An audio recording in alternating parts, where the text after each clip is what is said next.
மீண்டும் நம்ம சுருக்கமாக இந்த மிக ஒரு 5 நிமிடத்தில் நம்ம சுருக்கமாக பார்க்குறதாக இருந்தால், தமத்துங்கிறது உம்ரா செய்கிறது.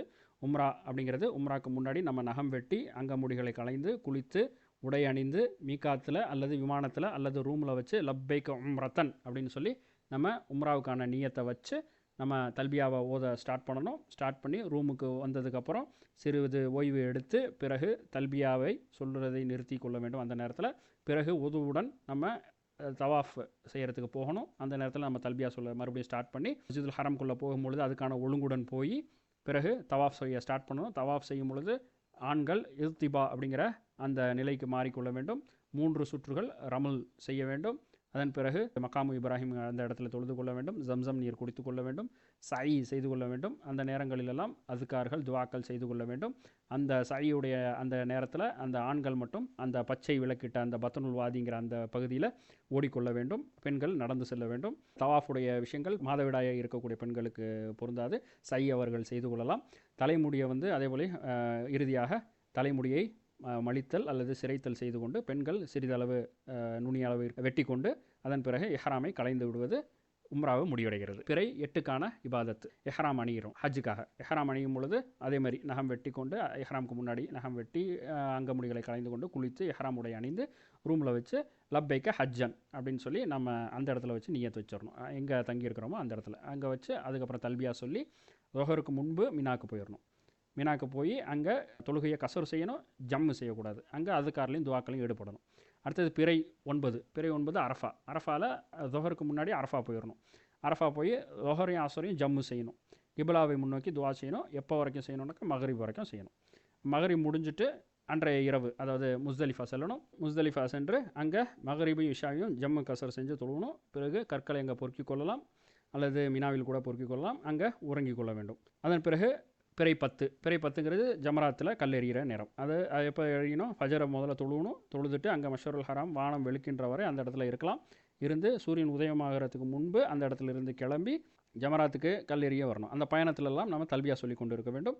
அதன் பிறகு ஜமராத்தில் கல்லெறியணும். அதன் பிறகு குர்பானி கொடுக்கணும். அதன் பிறகு முடி எடுத்துக்கொள்ள வேண்டும். அதன் பிறகு நம்மளுடைய உடைகளை நாம் மாற்றிக்கொள்ளலாம். இந்த நிலையில் அதை முழுமையாக நம்ம ஈடுபட மாட்டோம்.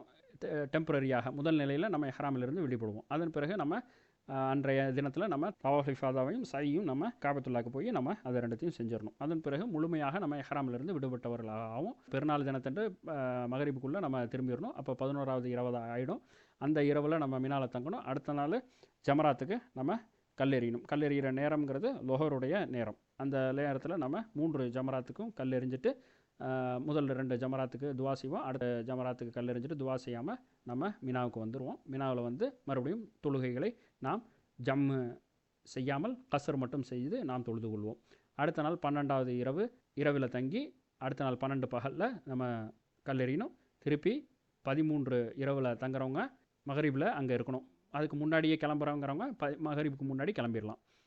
அவங்க 13 இரவில் மகரிபில் தங்கியிருந்து 13 பகலில் அடுத்த நாள் கல் எறிஞ்சிட்டு அதன் பிறகு தவாஃபுல் வதா அப்படின்னு சொல்லக்கூடிய இறுதி தவாஃபாக இருக்கக்கூடிய அந்த தவாஃபை அவர்கள் செய்து கொள்ளலாம். எப்போ செய்வாங்க தவாஃபுல் வதாங்கிறத ஊருக்கு கிளம்புவதற்கு ஒரு சில மணி நேரங்களுக்கு முன்பு, அதாவது நம்ம நாளைக்கு ஊருக்கு போகிறோம் அப்படின்னு நமக்கு எப்போ அனௌன்ஸ்மெண்ட் வருதோ அந்த நேரத்துக்கு அந்த செய்தியை கேள்விப்பட்ட பிறகு நம்ம அதை தவாஃபை செய்து கொண்டு நாம் ஊருக்கு செல்வதற்கு தயாராக இருக்க வேண்டும். அல்ஹம்துலில்லாஹ். தல்பியாவை தொடர வேண்டிய நேரம் அப்படிங்கிறது உம்ராவுடைய நேரத்தில் எஹ்ராம் அணிஞ்சதுலேருந்து தவாஃபை தொடங்குற வரைக்கும், அதாவது ஊரில் நம்ம இங்கே ட்ரெஸ்ஸு போட ஆரம்பித்து நம்ம நியத்து சொல்ல ஆரம்பித்து தல்பியா சொல்ல ஆரம்பிச்சிருவோம்.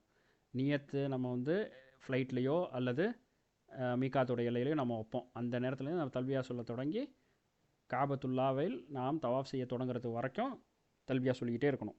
அதேமாதிரி ஹஜ்ஜுடைய நேரத்தில் எஹ்ராம் அணிஞ்சு பெருநாள் தினத்தன்று காலையில் இந்த ஜமராத்து பெரிய ஜமராத் கல் எறிகிறோம் இல்லையா, கடைசியாக 3வது ஜமராத்து கல் எறிகிறோம் இல்லையா, அந்த பெரிய ஜமராத்து கல் எறிகிற வரைக்கும் நம்ம தொடங்கி கொண்டே இருக்க வேண்டும். ஹாஜிகள் இந்த நேரத்தில் நம்ம ரொம்ப மினாவில் தங்குற நேரம்ங்கிறது ரொம்ப ரொம்ப குரூஷியலான ஒரு நேரம். அந்த நேரத்தில் நாம் செய்ய வேண்டிய சில விஷயங்கள் இருக்குது. இறுதியாக நாம் பேணிக்கொள்ள வேண்டிய விஷயங்களை நாம் பார்ப்போம். இந்த ஹஜ்ஜுடைய நேரங்களில் நம்முடைய பேணுதல் என்பது ரொம்ப முக்கியம். குறிப்பாக என்னென்னாக்கா சாப்பிட்றது குடிக்கிறது அப்படிங்கிறது, இந்த தண்ணி குடிச்சிட்டே இருக்கிறது சாப்பிட்டுக்கிட்டே இருக்கிறதுங்கிறது இதனுடைய நோக்கம் அல்ல. அதெல்லாம் செஞ்சோன்னு சொன்னாக்கா இந்த மினா டென்ட்டுங்கிறது பாத்ரூம் வந்து ரொம்ப குரூஷியலாக இருக்கும். அப்போ அந்த நேரத்தில் நமக்கு உது செய்வதற்கு நமக்கு நேரம் கிடைக்காது. அதே போல் சாப்பிட்டு பாத்ரூம் யூஸ் பண்ணுறதுக்கு நமக்கு நேரம் கிடைக்காது. ஸோ நம்ம அதிகமாக நம்ம உள்ளே எடுத்துக்கிட்டே இருக்கும்பொழுது அது வெளியேறுவதற்கான தேவைகள் அதிகமாக இருக்கும். எனவே அந்த நேரத்தில் நம்மளுடைய உணவுனுடைய தேவைகளை நாம் குறைத்து கொண்டு நல்ல முறையில் இருந்து கொண்டோம்னு சொன்னால் இந்த மினாவுடைய நாட்களை நாம் நல்ல முறையில் கழித்து கொள்ள முடியும். மினாவுடைய நாட்களாக இருந்தாலும் சரி, அரஃபாவுடைய நாளாக இருந்தாலும் சரி, இன்ன பிற நாட்கள் பொதுவாக மற்ற நாட்கள், அதாவது ஹஜ்ஜுடைய நாள் மட்டும் இல்லாமல் இன்ன பிற நாட்கள் இந்த ஹரமில் இருக்கக்கூடிய மக்காவில் இருக்கக்கூடிய அந்த நாட்களில் நாம் அல்லாஹு தாலாவை அதிகமாக நினைவில் கொண்டே இருக்க வேண்டும். சரிங்களா? வீணான விவாதங்கள், தர்க்கங்கள், மினால வச்சு தர்க்கம் நடக்கும்.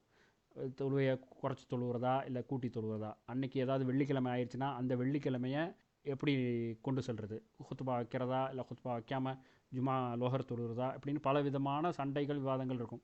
உங்களுக்கு என்ன சொல்லப்பட்டுச்சோ நீங்கள் என்ன படிச்சிருக்கீங்களோ அந்த அடிப்படையில் உங்களுடைய யாரிடத்திலும் விவாதங்கள் போகாமல் உங்களுடைய இபாதத்துகளை நீங்கள் ஆக்கிக்கொள்ள வேண்டும். எந்த ஒரு காரணத்தை முன்னிட்டு யாருக்கும் எந்த ஒரு தொல்லையும் தரக்கூடாது. சரிங்களா? கூட்ட நெரிசலை முண்டி அடிப்பது, பிறரிடத்தில் சண்டையிடுவது போன்ற எந்த விஷயங்களும் நாம் செய்து கொள்ள விடுவாது. யாராவது பெரியவங்க இருந்தாங்கன்னாக்கா அவங்களுக்கு உதவி செய்யக்கூடியவங்களாக இருக்கணும். ஏன்னா அவங்களுக்கு அவசர தேவைகளை பூர்த்தி செய்ய வேண்டியதாக இருக்கும். அப்போ அவங்கள விட்டுட்டு நம்ம அவங்கள விட்டு கொடுத்துட்டு நம்ம கொஞ்சம் பின்னாடி தள்ளி நின்றுக்கலாம். ஸோ இந்த மாதிரியான விஷயங்களை நாம் செய்வதற்கு இருக்க வேண்டும். சுன்னத்தை ஹயாத்தாக்கிறதுக்கு எந்த ஒரு சூழ்நிலையும் ஹராமில் நம்ம ஈடுபடக்கூடாது. அது அந்த தவாஃபுடைய நேரத்தில் முக்கியமாக. சரிங்களா? அந்த நேரத்தில் ஹஜருல் அஸ்வதை தொடருங்கிற பேரில் இன்ன பிற விஷயங்கள் இன்ன பிற நேரங்களில் சுன்னத்தை ஹயாத்தாக்கணுங்கிறதுக்காக பிறருக்கு தொல்லையை தரக்கூடிய ஒரு வேலையை நம்ம ஈடுபடக்கூடாது. பதட்டம் இல்லாமல் நம்ம என்ன படிச்சிருக்கிறோமோ அதுக்காக நம்ம துவா செஞ்சுட்டு நம்ம அந்த காரியங்களை செய்து கொண்டே இருக்க வேண்டும். அடுத்ததாக மிக முக்கியமான ஒரு விஷயம் இறுதியாக ஒன்று என்னென்னா, போலி வேஷம் இடக்கூடாது. இது ரொம்ப முக்கியமானது.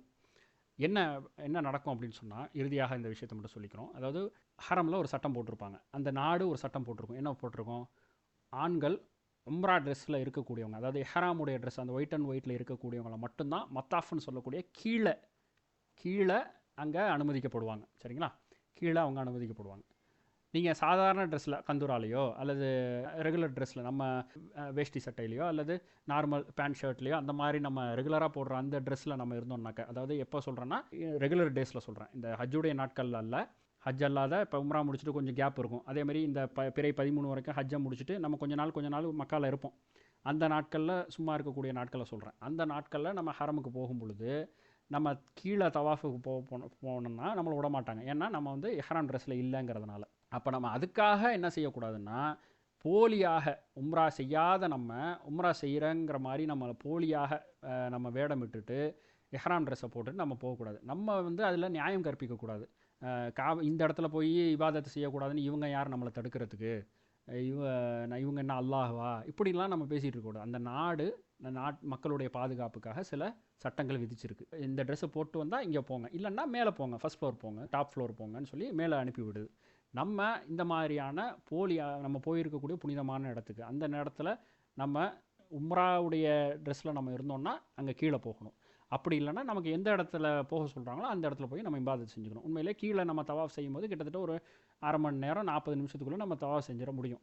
ஆனால் மேலே நம்ம செய்யும் பொழுது தான் நமக்கு அல்ஹம்துலில்லாஹ் நமக்கு 1 மணி நேரத்திற்கு மேலதாக நம்மளுக்கு என்னென்னலாம் துவாக்கள்லாம் இங்கே துவா கிதாபுகள் நம்ம படிக்கிறோமோ அந்த துவாக்கள் எல்லாம் கொஞ்சம் கொஞ்சமாக கேட்டுக்கொண்டு 100 முறை சுப்ஹானல்லாஹ், 100 முறை அல்ஹம்துலில்லாஹ், 100 முறை அல்லாஹ் அக்பர்னு சொல்லி இப்போ இன்னும் என்னென்ன துவாக்கள்லாம் என்னென்ன அதுக்கார்கள்லாம் இருக்கோ எல்லாவற்றையும் சொல்லிக்கொண்டு அந்த நேரத்தில் நம்ம ஈடுபட முடியும்.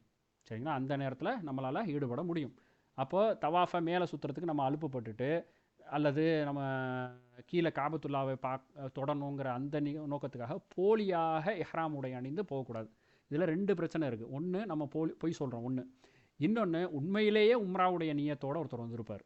இமேஜின் பண்ணி பாருங்கள், இப்போ எல்லாருக்குமே காபத்துல்லாவை தொடணுங்கிற ஆசையில் ஒரு இருக்கக்கூடியதில் பெரும் கூட்டம் இது மாதிரி போலியாக ஒரு ட்ரெஸ்ஸை அதாவது உம்ரா ட்ரெஸ்ஸை போட்டுட்டு அங்கே வந்துட்டாங்கன்னு வச்சுக்கோங்களேன். உண்மையிலே இஹ்ராம் ட்ரெஸ்ஸோடு ஒருத்தர் வந்திருப்பார்.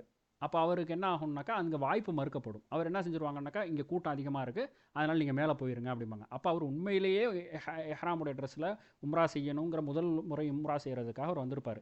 அவருக்கு அந்த இடத்துல வாய்ப்பு கிடைக்காம போயிடும். அப்போ அவர் என்ன செய்வார், அவர் மேலே போய் காபத்துல்லாவை தொட முடியாத ஒரு சூழல் அவருக்கு ஏற்படும். ஸோ இப்படியாக நம்ம செய்யக்கூடிய ஒரு பிழையின் காரணமாக பிறருக்கு கிடைக்க வேண்டிய ஒரு விஷயம் கிடைக்காமல் போகுது. அதனால் நம்ம இந்த மாதிரியான போலியான விஷயம் செய்யணும். நம்ம உண்மையிலே உம்ரா மீகாத் எல்லைக்கு போய் அதிகமாக உம்ரா செய்யணும் அப்படிங்கிற மாதிரி நம்ம ஒரு நோக்கம் நமக்கு இருந்துச்சுன்னா, உண்மையிலே மீகாத் எல்லைக்கு போய் நம்ம அந்த உம்ராக்கான நியத்தை அந்த இஹ்ராம் அணிந்து அதன் பிறகு வந்து உம்ரா செய்கிறோம் அப்படின்னாக்கா அது வேறு விஷயம். ஆனால் நார்மலாக அப்படி இல்லாமல் வெறுமனே கிரவுண்ட் ஃப்ளோரில் தவாஃப் செய்யணுங்கிற ஒரு காரணத்துக்காக நம்ம போய் அந்த இடத்துல போய் ஒரு இஹ்ராமுடைய ட்ரெஸ்ஸை மட்டும் போட்டுக்கிட்டு நம்ம போய் தவாஃப் செய்கிறதுங்கிறது நம்ம தவிர்த்து கொள்ளணும். அதே போல் இமாம்கள், பெரிய பெரிய இமாம்கள் எல்லாருமே அதிகமாக ஒரு பயணத்தில் அதிகமாக உம்ராக்கள் செய்வதை விட அதிகமாக தவாஃப் செய்வதை தான் சிறப்பித்து சொல்லியிருக்கிறாங்க. தவாஃப் என்பது தவாஃபுல் நஃபீல் எவ்வளவு வேண்டுமானாலும் செய்யலாம். நஃபீல் தவாஃப் இருக்குது. நஃபீல் தவாஃபுங்கிறது அதிகமாக தவாஃப் செய்து கொண்டே இருக்கிறது. எவ்வளவு வேண்டாலும் நம்ம தவாஃப் செய்து கொண்டே இருக்கலாம். இந்த ஆரம்பகால அறிஞர்கள் எல்லாருமே தவாஃபை செய்வதை தான் ஊக்குவிச்சிருக்காங்களே தவிர ஒரு பயணத்தில் ஒரு உம்ராவை செய்வதை தான் அவங்க விரும்பியிருக்கிறாங்க. எனவே ஒரு பயணத்தில் ஒரு உம்ரா அப்படின்னு செய்து கொண்டு மீதி எல்லாத்தையும் நாம் தவாஃபாக ஆக்கி கொள்ளணும் அப்படின்னு விருப்பப்பட்டானாக்கா அது மிகவும் வரவேற்கத்தக்கது. ஆனால் அப்படி நம்ம சொல்லிட்டோம்னு சொன்னாக்க சில நேரத்தில் அது மக்களை உடைய இபாதத்தை குறைக்கும் அப்படிங்கிற மாதிரி பயப்படுறவங்க, அவங்கள இபாதத்திலேயே மூழ்கி இருக்க வைக்கணும் அப்படிங்கிற ஈடுபடுத்தணும்னு நினைக்கிறவங்க அதிகமான உம்ராவை ஊக்குவித்து அவங்களை அழைத்து செல்லக்கூடியவங்களாக இருப்பாங்க. ஸோ அது எப்படியாக இருந்தாலும் பிறருக்கு தொல்லை தரக்கூடிய எந்த ஒரு விஷயத்தையும் போலியான விஷயத்தையும் செய்து கொள்ளாமல் நாம் இருக்க வேண்டும். அல்லாஹு தஆலா நம்முடைய எண்ணங்களையும் செயல்களையும் நல்ல முறையில் ஆக்கி வைப்பானாக.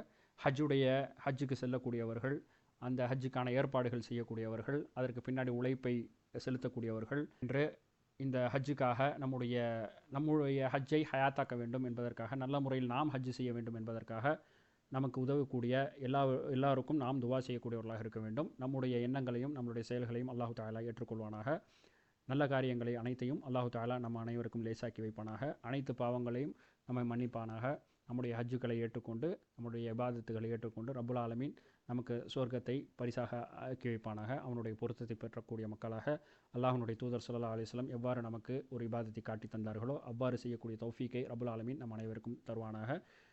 பாவங்கள் அனைத்தும் மன்னிக்கப்பட்டு ஒரு புதிய மனிதராக ஹஜ்ஜிலிருந்து திரும்பக்கூடியவராக நாம் திரும்ப வேண்டும் என்று ஆதரவு வைத்தவர்களாக அல்ஹம்துலில்லாஹ் இந்த ஹஜ்ஜுடைய வழிமுறை என்ற இந்த ஓரியன்டேஷன் ப்ரோக்ராமில் முழுமையாக கேட்டு அதில் பயனடைந்து கூடிய தௌஃபீக்கை நம் அனைவருக்கும் வழங்குவானாக என்று பிரார்த்தித்தவனாக நம்முடைய இந்த உரையை முடித்துக் கொள்கிறோம். ஹாதா ம இந்தி வல் இல்மு இந்தல்லாஹ் அகுலு கௌலி ஹாதா அஸ்தக்ஃபிருல்லாஹ் லி வலக்கும் வஸ்தக்ஃபிரு இன்னஹு ஹுவல் கஃபூருர் ரஹீம். அஸ்ஸலாமு அலைக்கும் வரஹ்மத்துல்லாஹி வபரகாத்துஹு.